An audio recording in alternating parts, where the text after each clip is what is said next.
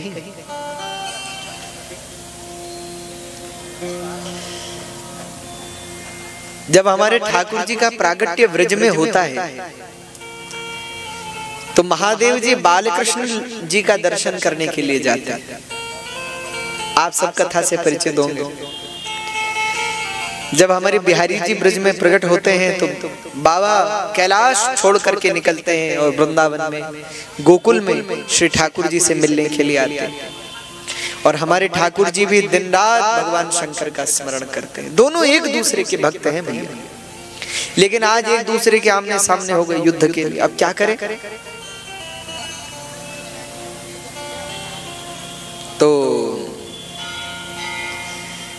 भगवान श्री कृष्ण ने मन ही मन शंकर जी से कहा, महादेव आपका ही श्राप है इस बाणासुर को कि जल्द ही इसकी भुजाओं का मान मर्दन करने वाला कोई आएगा। तो प्रभु अब कुछ लीला तो करनी होगी, आपको हारना होगा, हमें विजयी करना होगा। महादेव ने कहा कि ठीक है, देखो आप प्रयास करो। अब तो युद्ध चल रहा है। अच्छा, हर चीज में शंकर जी और श्री ठाकुर जी दोनों बराबर हैं, लेकिन बस एक चीज में हमारे ठाकुर जी शंकर जी से आगे। मैं प्राय इस बात को कहता हूं, हमारे शंकर जी जो है ना बड़े भोले हैं, और हमारे ठाकुर जी, उनका तो नाम ही है लीला पुरुषोत्तम। वैसी लीला कौन कर सकता है जैसी वो करते। भैया आज तो बाबा के साथ छल कर दिया ठाकुर जी ने। देखा कि किसी और अस्त्र का प्रयोग तो नहीं चल रहा, अब क्या करें? तो भगवान ने जरंभास्त्र का प्रयोग शंकर जी पे किया। कहते हैं वो लगते ही महादेव को निद्रा आ गई तो शंकर जी सो गए। कहते हैं जब शंकर जी सो गए तो बस भगवान ने कहा यही समय है जितनी देर शंकर जी सोए हैं। तो जितनी देर महादेव सोए थे बस उतनी ही देर में भगवान ने सुदर्शन का स्मरण किया, सुदर्शन चलाया, सेना का संहार किया और बाणासुर की भुजाओं को काटना शुरू किया। तो 1000 हाथ थे कहते हैं। तो जब 996 भुजाएं काट दी, 4 ही बच गई बाणासुर की, तब भगवान शंकर की नींद खुली। शंकर जी ने कहा, हे प्रभु इसको क्षमा करो, ये हमारा भक्त है, इसको मत मारिए। भगवान ने कहा जैसे आप किया गया। सुदर्शन को कहा रुक जाओ, लौटाओ। सुदर्शन लौटाए। अब बाणासुर को भी भगवान ने चतुर्भुज बना दिया, 4 भुजा ही हो गई उसकी। भगवान शंकर ने बाणासुर से कहा, बाणासुर ये साक्षात परमात्मा है, इनमें और मुझ में कोई अंतर नहीं है, जा तू क्षमा याचना कर, चरणों में गिर। तो बाणासुर भगवान के चरणों में गिरा। भगवान ने बाणासुर को क्षमा किया और बाणासुर को आशीर्वाद दिया। बोले बाणासुर हम तुझे आशीर्वाद देते हैं, आज से तो हमारे महादेव के गणों में तेरी भी पूजा होगी, शंकर जी का विशेष गण तुझे बनाते। तो यहाँ भगवान ने, शंकर ने बाणासुर में और श्री कृष्ण में मित्रता करवाई और इस प्रकार यहाँ बाणासुर के कारण शिवजी और भगवान कृष्ण का युद्ध हुआ। बाद में तो बाणासुर ने अपनी कन्या का विवाह उषा का धूमधाम से अनिरुद्ध जी के साथ किया और अनिरुद्ध जी को भी जेल से मुक्त कर दिया और द्वारका को विदा किया। तो यहाँ बाणासुर में और भगवान में मैत्री हो गई। देखो भगवान के भक्तों में आपस में मित्रता होनी चाहिए। जैसे व्यसनी लोगों की कितनी मित्रता होती है, अरे होती है कि नहीं? व्यसनी का मतलब आप समझे, जो नशा करने वाले, कितनी पक्की मित्रता होती है उनकी। वो दिन भर कहीं भी रहे, कितने भी व्यस्त रहे, कितने भी बिजी रहे, शाम को इकट्ठे बैठते। वैसे ही भगवान के भक्तों में भी ऐसी ही मित्रता होनी चाहिए। दिन भर भले ही अपना काम काज करो, शाम को एक साथ बैठ के भगवान का भजन करो, सत्संग करो। लेकिन समस्या क्या है, भक्तों को, ज्ञानियों को इकट्ठा करना जरा कठिन पड़ता है। ऐसा संत कहते हैं कि 2 विद्वान लोग एक साथ नहीं रह सकते। 2 विद्वान लोगों का एक साथ रहना बड़ा कठिन काम है, बड़ा कठिन होता है।